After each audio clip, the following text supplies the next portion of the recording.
Most advice on YouTube say in order to speak to the camera more naturally, you should treat it like talking to your best friend.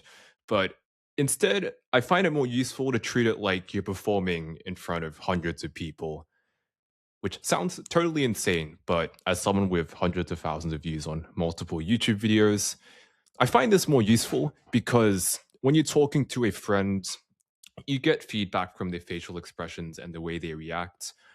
I guess technically you get it from a crowd as well, but I'm thinking more so when you're doing a pre-planned performance like a violin recital or a pre-rehearsed school play.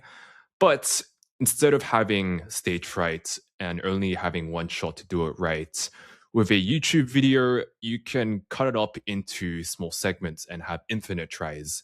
So if you have like a 3-minute video, what you can do is make a script that's outlining everything you say word for word, and then memorize a sentence and then speak it to the camera and keep repeating that until you have a whole video. Now, it might seem a bit more like unnatural at first, but doing this is a lot more manageable than getting 3 minutes of dialogue out at once.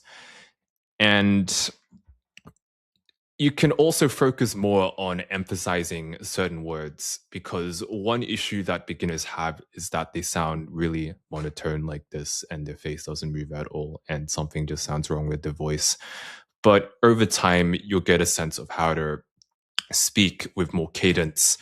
And that happens also through making lots of videos, which is obvious advice.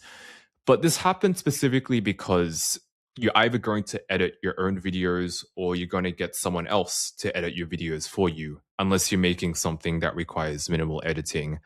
But in either case, you're going to be looking at yourself speaking to the camera a lot, and you'll become more conscious of what to improve on.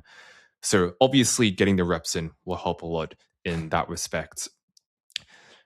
But yeah, going back to the emphasis on the words things, just making sure at first, since it might seem unnatural, emphasizing words of importance.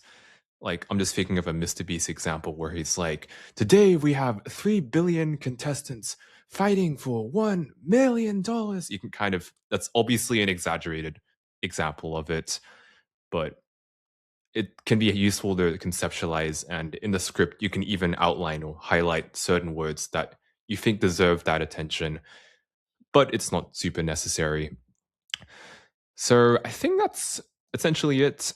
So the main thing is to treat it like your video, like you're doing a performance, except one where you get infinite tries and you can just do them in 5 to 10 second takes, and you don't have like 1,000 people staring at you and judging you, because chances are if you're starting out, you probably just get your grandma and your cousin and maybe a few other people watching, and you don't have to like see them live. So be sure to check out the free guide, link in the description if you're getting started on YouTube, just for help on how to do that, and see you in the next one.